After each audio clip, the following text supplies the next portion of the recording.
تفسیر کبیر کے اندر لا خوف علیہم ولا هم یحزنون کے تحت لکھا ہے۔ آپ فرماتے ہیں کہ آپ کی مجلس لگی تھی، مریدین متوسلین اہل محبت بیٹھے تھے، اچانک آپ پر ایک کیفیت طاری ہوئی، حضرت ابراہیم خواص کھڑے ہو گئے، آپ نے ایک گٹھڑی باندھی ہوئی تھی، اس کے اندر آپ کا مصلہ ہوتا تھا، لوٹا ہوتا تھا، تسبیح ہوتی تھی، اور کہیں بھی نکلتے تو وہی ان کا زاد راہ ہوتا تھا۔ بیٹھے ہوئے سب حضرات سب کو حکم دیا کہ سب بیٹھے رہو، میرے ساتھ کوئی نہ آئے۔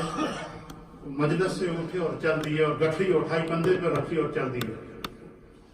آپ کے ساتھ ایک آپ کے مرید خاص تھے جو ہر سفر حضر میں آپ کے ساتھ رہتے تھے، وہ آپ کے ساتھ ہو لیے۔ تو تھوڑا سا آگے گئے، پیچھے مڑ کے دیکھا تو وہ مرید بھی ساتھ تھی۔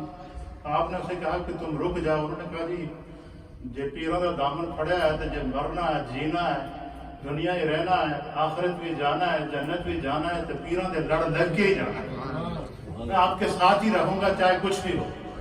آپ نے کہا اچھا چل پھر میرے ساتھ ہی چلتے ہیں۔ حضرت ابراہیم خواص چل پڑے، جا رہے ہیں، جا رہے ہیں، جا رہے ہیں۔ آبادی ختم ہوئی، جنگلوں کا رخ کر دیا، ویرانوں کا رخ کر دیا، بیابان جنگل کے اندر وحشت ناک جنگل میں چلے گئے۔ تو آپ کے وہ مرید کہتے ہیں کہ پھر اچانک ایسا ہوا کہ سورج غروب ہو گیا، رات پڑ گئی۔ رات پڑ گئی تو ایک گھنے جنگل کے اندر حضرت ابراہیم خواص ایک درخت کے نیچے بیٹھ گئے، اپنی گٹھڑی کھولی، مصلہ نکالا، بچھایا، اور اللہ کے ذکر میں مشغول ہو گئے۔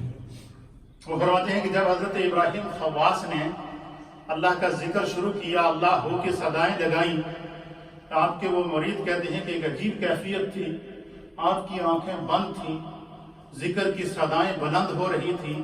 تو میں نے ایک بڑا عجیب و غریب منظر دیکھا۔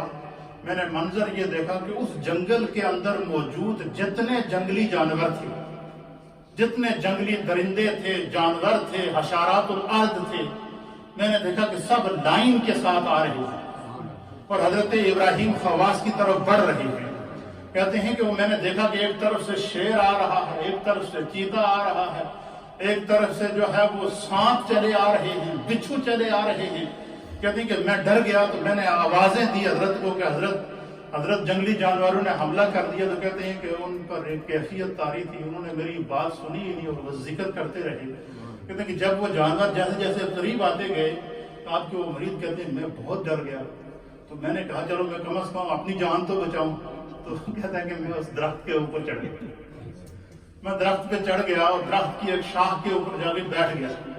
تو میں نے بڑا عجیب منظر دیکھا۔ میں نے دیکھا کہ وہ جانور آتے گئے اور جیسے جیسے حضرت ابراہیم خواص کے قریب پہنچتے گئے اور آپ کے گرد حلقہ بنا کر بیٹھ گئے، اور ہر جانور سے بھی اللہ ہو کی آواز آ رہی تھی، اللہ اللہ کی صدا آ رہی تھی، اللہ کا ذکر۔ کہتے ہیں کہ پورا جنگل جو تھا اس کے اندر سوائے ذکر الہی کی صداؤں کے اور کچھ نہیں تھا، ہر طرف اللہ کا ذکر ہی تھا۔ کہتے ہیں کہ یہ سلسلہ پوری رات جاری رہا، حتیٰ کہ صبح صادق ہوئی، آسمان کے کناریوں سے روشنیاں جب پھوٹنا شروع ہوئیں تو فرمایا کہ وہ جانور جس ترتیب سے آئے تھے اسی ترتیب سے واپس جانا شروع ہو۔ کہتے ہیں کہ جب وہ چلے گئے تو میں نیچے اترا تو میں نے کوئی بات نہیں کی، میں بیٹھ گیا، اور اتنے میں ایک مچھر نے آ کر حضرت ابراہیم خواص کو کاٹا ہاتھ پر۔ مچھر نے کاٹا، آپ کو درد ہوا، بڑی تکلیف ہوئی۔ آپ نے مرید کو بلایا، کہا کہ کم وقت نے مجھے کاٹ دیا، مجھے دباؤ اور مجھے تکلیف ہو رہی ہے۔ کہتے ہیں میں نے وہ عجیب منظر دیکھا، مجھ سے برداشت نہیں ہوا۔ میں نے کہا حضور رات کو تو میں نے یہ منظر دیکھا، ابھی ایک مچھر نے آپ کو کاٹا۔ آپ نے فرمایا رات کا وہ جو وقت تھا وہ میرے اور میرے خدا کے درمیان خاص وقت تھا، اس میں ہمیں دنیا کی کسی چیز کی پرواہ نہیں ہوتی۔ یہ جو اہل اللہ ہوتے ہیں، آپ دیکھیں یہ جنگلوں میں جائیں، ویرانوں میں جائیں، کہیں بھی جائیں، بس ان کا وہاں بیٹھنا ہوتا ہے، وہ جنگل کو منگل بنانا یہ خدا کے ذمہ ہوتا ہے۔ حضرت بابا جی صاحب مولوی رحمت اللہ علیہ موڑا شریف کے اندر جب تشریف لائے تو وہ جس جنگل، جس وحشت ناک جنگل کے اندر آپ نے ڈیرا لگایا اس کا نام تھا سیگاں دی پڑی۔ وہاں پر وحشت ناک جنگلی جانور رہتے تھے، لیکن آج کوئی موڑا شریف کو جا کر دیکھے کہ وہ آسمان دنیا کا ایک مہکتا اور چمکتا ہوا سورج اور چاند کی مانند وہاں سے روحانی فیض پھوٹتا ہوا نظر آ رہا ہے۔ اسی طریقے سے درگاہ عالیہ سیاہ شریف کو آپ دیکھیں، جس جگہ حضرت سائیں گودری بادشاہ رحمت اللہ علیہ نے ڈیرا لگایا، اس جنگل کو آپ دیکھیں، ان پہاڑوں کو آپ دیکھیں، ان دشوار گزار راستوں کو آپ دیکھیں، جو کئی میل اور کئی دنوں کا پیدل سفر طے کر کے لوگ پورے کشمیر سے وہاں پر آپ کے عرس کے موقع پر جاتے ہیں، اور پورا سال یہ سلسلہ وہاں آنا اور جانا جاری رہتا ہے۔ آج کل تو ہر ترقی ہو گئی ہے، روڈیں نکل گئی ہیں، لیکن ہم نے وہ زمانہ بھی دیکھا کہ جب لوگ سیاہ شریف جاتے تھے تو وہ 2 دن 3 دن پہلے سفر شروع کر دیتے تھے کہ ہم نے سیاہ شریف جانا ہے۔ تو اس جنگل کے اندر آپ نے بیٹھ کر اللہ کی صدا، اللہ کے ذکر کی صداؤں کو بلند کیا، اور آپ کا فیض آج 4 دانگے عالم میں پھیلا ہوا ہے۔